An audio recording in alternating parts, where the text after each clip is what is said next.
नमस्कार, सुस्वागतम दर्शकों। जी हाँ, मैं बीएन फिर एक बार एक सनसनीखेज खबरें लेके आप लोगों का दरबार में।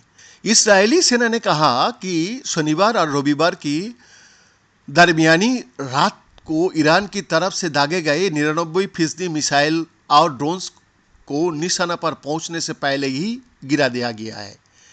ईरान ने कहा है कि 2 सप्ताह पहले सीरिया में उसके वाणिज्य दूतावास पर हुए जानलेवा हमले के जवाब में उसने इसराइल पर हमला किया है।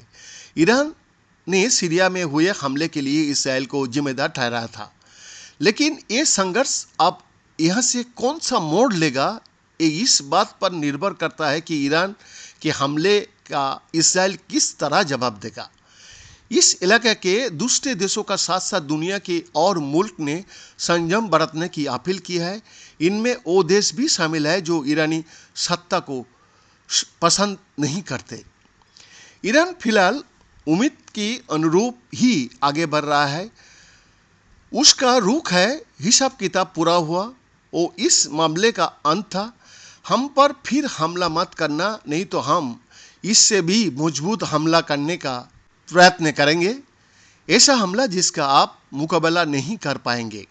लेकिन इसराइल पहले ही साफ कर चुका है कि उसने इस हमले की कड़ी प्रतिक्रिया देने के लिए कदम उठाई है। इसराइली इतिहास में ईरान की सरकार को सबसे कट्टरपंथी सरकार कहा जाता है। बीते साल 7 अक्टूबर को दक्षिणी इसराइल पर हुए हमास के हमले का इसराइल ने कड़ा जवाब दिया है। उसने गाजा पट्टी पर हमला किया और बीते 6 महीने ने वहाँ भीषण तबाही मचाई दी। ईरान की तरफ से हुए सीधे हमला को इसराइल की वार कैबिनेट ऐसा ही छोड़ देंगे, ऐसा नहीं लगता। भले ही बेहद सुनियोजित तरीका से चलाए गए इस हमले को जमीनी स्तर पर कम ही असर देखा है। हो सकता है कि इसराइल इलाका के अपने पड़ोसियों की बात सुने और रणनीतिक संयम बरतने की कोशिश करे। वो ईरान के हमले के जवाब देने के बजाय इलाका में ईरान की प्रॉक्सी सहयोगी ईरान समर्थित हथियारबंद गुटों जैसे लेबनान में हिजबुल्लाह या सीरिया में उसके सप्लाई की ठिकानों पर हमला करना जारी रख सकता है, जो वो सालों से करके आ रहा है। ये भी हो सकता है कि इसराइल लंबी दूरी की मिसाइल का इस्तेमाल करते हुए इसी तरह के कई सुनियोजित हमले करे जिसमें वो ईरान के जन ठिकानों को निशाना बनाए जहां से ईरान ने शनिवार रात उस पर मिसाइल दागे थे।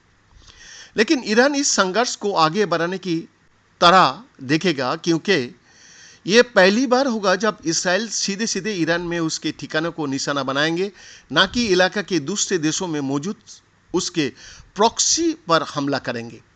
ये इसराइल ईरान की शक्तिशाली रेवोल्यूशनरी गार्ड कोर से संबंधित ठिकाने, ट्रेनिंग कैंपों और कमांड कंट्रोल सेंटर्स को निशाना बनाते हुए एक एक कर अपने कदम आगे बढ़ा सकता है। हालांकि बात दोनों विकल्प में है।